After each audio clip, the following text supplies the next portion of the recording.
This is True Consequences, a true crime and mystery podcast with stories based in New Mexico in the American Desert Southwest.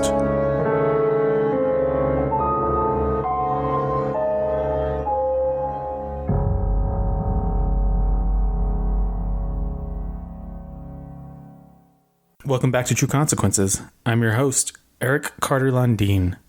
Today we are diving into the mystery side of New Mexico. As you may know, True Consequences is a true crime and mystery podcast. Today we're going to be speaking with Josh Brinkley and Daniel Lucero, two bow hunters who got more than they bargained for when they decided to go hunting for elk near the Taos Gorge. Let's listen now to Josh talk about what happened on the Taos Mesa. Opening day for our elk hunt was September 1st. So we got up there a couple days prior, did some scouting. I've hunted up there for about 15 years. It's the first time Daniel's ever elk hunted, so. Opening morning came, we started walking up the mountain. He sat down on a spot, kind of overlooking a meadow, and I kept going about another half hour. And we waited in these spots for quite a while. The sun came up, no elk. It probably was about 9:30 or 10. I get restless, I can't sit there forever. I know the mountain well, so I started walking around. I wasn't too far from the top. So I walk up to the top, and there's a little caldera up there. And I'd say it's probably 75 yards wide, 50 yards wide, something like that. It's not very big.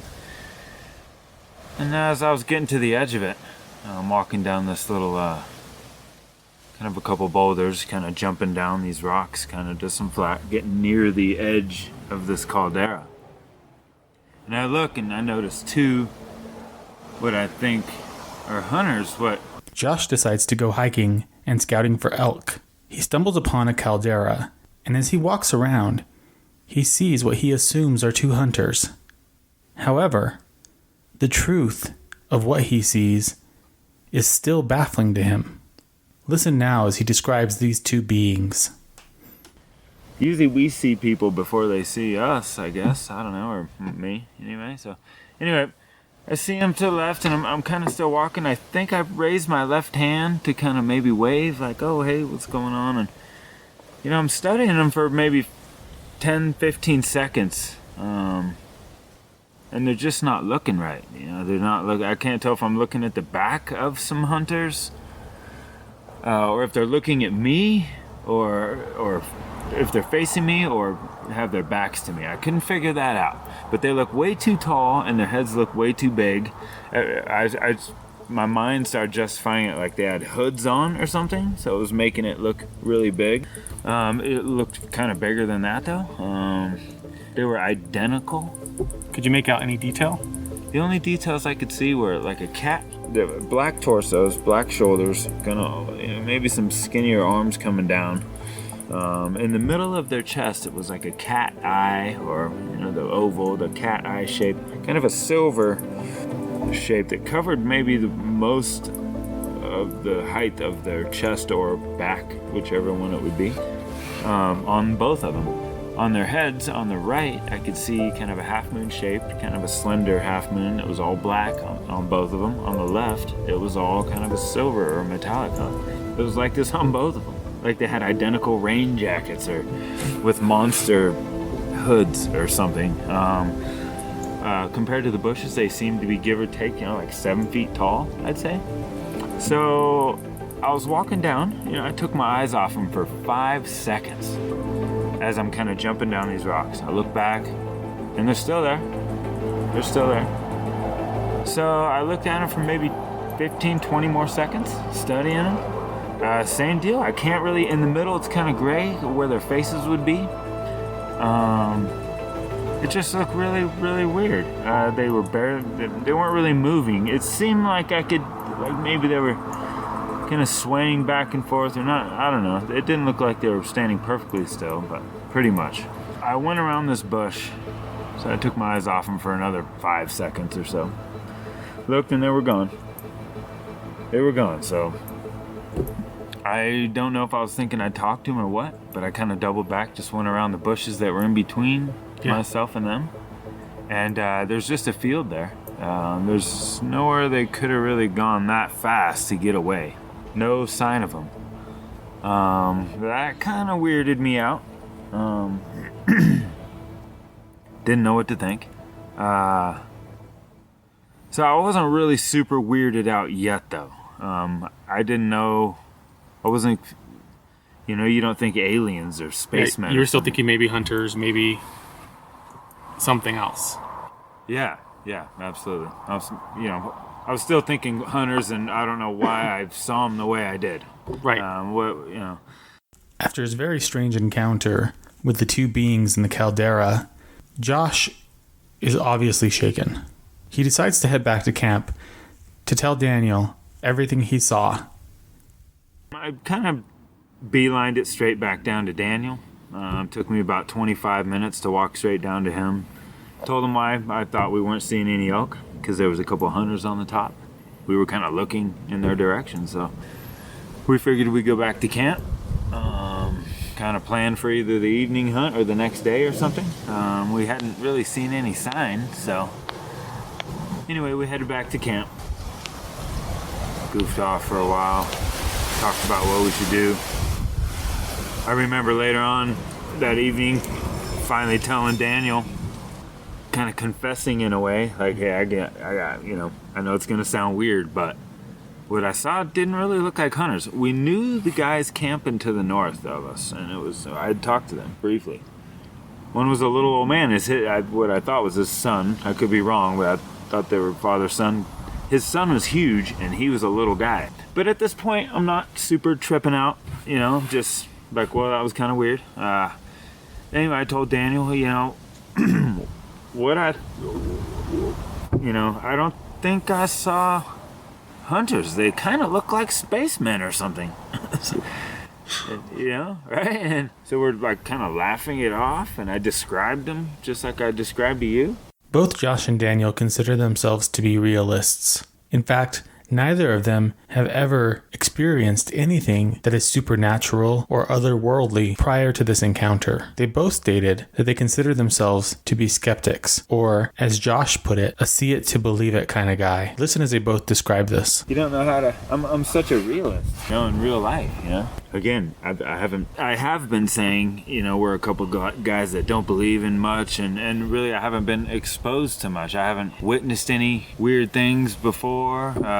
Like that. I've heard a lot of stories, and I think it's all pretty fascinating, and I was kind of always that guy that would seem like if anyone was going to be involved in something, it'd be me. But yeah, I'm definitely a see it to believe it type of guy. Sure. I don't know. Daniel's pretty much like that too, I think. I don't know if it was aliens or a government experiment or anything like that. I've been getting so much feedback on people trying to tell me what they think it is, and I don't know what it is. All I do know is I would like to know. Yeah, it's like I'm the kind of person, I need somebody to be like, all right, this is what you saw and this is what it did. So I quit asking myself, did that? When Daniel said, that thing just disappeared on us, what he's referring to is an object that both Josh and Daniel found when they were driving around trying to understand what happened the day before. Listen now as they get into the details of what actually disappeared right in front of their eyes. The next morning, we decided to do another kind of a 4 or 5 mile loop on a different part of the mountain. Maybe see if the elk were over there. So we got up early, did a huge loop all morning, most of the afternoon. Did a huge loop, covered miles and a huge chunk of the mountain. Didn't see one sign. Got back to the Jeep about 2:30, I'd say. I thought, let's go over to the northeast side of the mountain. There was a forest fire there many years ago, so it's kind of half grown back. So that's always been known to be a good area. It's always been known to be kind of a popular hunting area, though, so I haven't really hunted on that side much. So we're driving around. It's about a 5-mile drive, I'd say, from camp to this burn area. And I'd say we get about half a mile from camp, and we look, and in front of us is this what I thought was like a catering tent or like the movies base camp. I'm still in the movie union, so that's what hit me right away. Like, oh, you know, we have the big catering tents, they're big white tents. As we got a little closer, I started thinking, are the movies here making some sort of spaceship? Are they building a spaceship? We're driving towards it. We're watching it. It seems to be like 50 or 60 feet tall. Give or take like 250 feet wide or long. On the right side of it, you know, it'd be like looking at an F-16. Here's how I've been describing it. Like if you were to look at an F-16 broadside, you'd see like the tail fin on the right, if it was looking to the left, and then the tail would come down, and then you'd see the long missile shape coming out to the left. That's kind of how it was. Had a little black thing on the top, kind of on the point. Yeah. So the closer we got to it, the bigger we started realizing that it was. But you know, at first you're just wondering like, what's going on? Like, who just built this huge thing in the middle of this field? And so you're kind of driving, wondering, you know, all right, I can't wait to get up to it. I'm gonna see what the heck this thing is. We had been hunting, so my phone and everything's in my pack. You know, it's in a Ziploc bag off. You know, I kind of use my cell phone like never while I'm hunting, but I just have it in case, you know, emergencies. But you're just not thinking like, hey, I gotta film this, because it just looked man-made. It looked like a big old building. And you know, we were kind of, it's a flat field up above that Taos Mesa, and once you get a little north of that, there's these sporadic mountains, but it's still a flat kind of field in between all of them. And they aren't rolling. They're not really tall enough to be rolling, but you do kind of, you know, weave in and out, kind of twisting and turning. So we were kind of not losing sight of it, but like waves, you know, you'd see it kind of get smaller, and then we'd get up the hill a little bit and you'd see it more. So we were cruising at it, and, you know, we were able to see it from not too many different angles, but definitely for a while, and in the sunlight. You know, it's about 3 p.m. at that point. We get to where we're probably, an eighth of a mile from it, or maybe a little more, maybe less than a quarter mile, I'd say. A little less than a quarter mile, yeah. Yeah. It was, we lost sight of it in the small dip that curved to where we'd be facing it, we'd be forward. That's when it just vanished, and we started thinking, is it on the other side of that hill? Yeah. We took a dip. We probably, I'd say 3 seconds, we didn't see it. Came up, it was gone. I was able to see, there's a little rock spine of a hill that was directly behind it. So as far as like things to, you know, some reference points, I was able to see at least how far that it wasn't. You know, it could only have been so far. So, you know, like after all this, we did walk around the field, look for the tracks, look for any sign, look for this, look for that. Didn't find much. Although I feel like we kind of needed more people to cover the ground. I think we were probably maybe a quarter mile by a quarter mile square, kind of, you know, in that kind of vicinity, you know. It's not small. Yeah, but still, I don't know. We covered some ground. We definitely spent some hours looking for anything. So I mean, we would have, you know.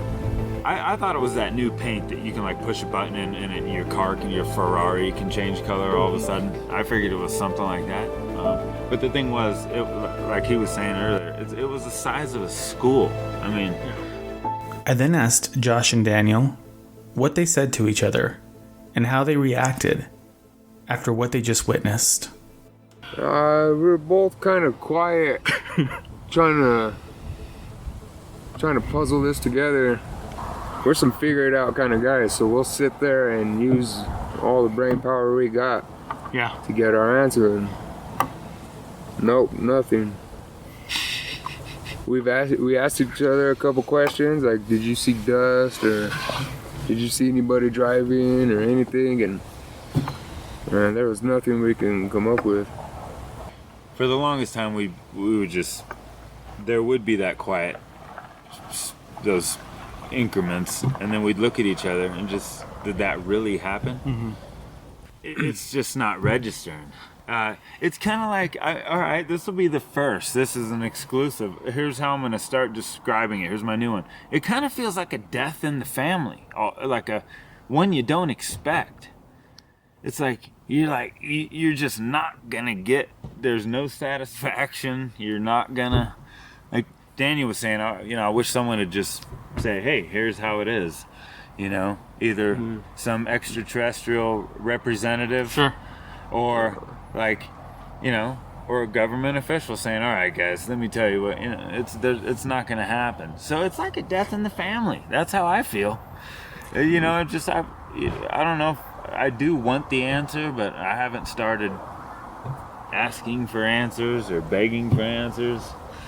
Just I don't feel like it's going to happen. So what do? We continue our mission and go to that area where the burn was and look for elk still? Or do you just dedicate your life to combing that field in search of evidence for mankind purposes? I think we started talking about what to do right away. It did take us a few days to report it. Mm-hmm. For one, I had a lot invested in my elk hunt. I have a small business, but I can only get away for so long. Yeah, I mean, we did head up the mountain and look around, but we just couldn't stop looking at each other like, whoa, what the? You just continuously ask yourself, if did that really, I'm still doing it, did that really happen? It seems fake by now. A little bit of time has gone by, and it's just not seeming as real, kind of. Even though it was and is. So it's like a death in the family. That's my new one. It is. So tell me about that. So I get the shock part of it. Yeah, just know there's no you're not going to get any satisfaction. That answer you're never going to get. That person you're never going to get back. But it was big like that. Mm-hmm. Something that size does not just cloak on you or vanish or become invisible or what, unless it's super high tech, which is cool. I'm all about it. It was huge like that. So not knowing, it hurts my brain. Yeah, I still don't believe it, and I saw it. Yeah, like I said earlier, I'd been hunting there for about 15 years, so I know the terrain, I know the area. At first, I remembered maybe 10 or 12 years ago, I saw maybe some people who just bought some property out there, or some ranch lease guys, some cattle ranchers. Maybe they were setting up some sort of sprinkler system or building tanks. They kind of had a little operation going on, but it consisted of about 6 pickup trucks, 4 or 5 trailers. Definitely wasn't a few hundred feet long and 60 feet tall and disappearing or anything. Thanks for listening to True Consequences. We hope you enjoyed the story of Josh Brinkley and Daniel Lucero. We appreciate all of our listeners, and we are listener supported. So if you'd like to support our efforts, please go to our Patreon page. There are different levels of support, and we sure would appreciate anything that you could give. If you'd like more information, you can go to trueconsequences.com, where we will have show notes as well as some images from today's episode.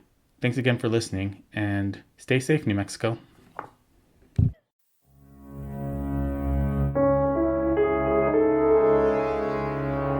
Thank you for listening to True Consequences. For more information about what you heard today, go to trueconsequences.com. If you like our show, please rate, subscribe, and review. We appreciate you taking the time to listen. You can also find us on Instagram at True Consequences Pod, as well as Twitter and Facebook. True Consequences is written, produced, edited, and created by me, Eric Carter Landine, your host. Thanks again for listening.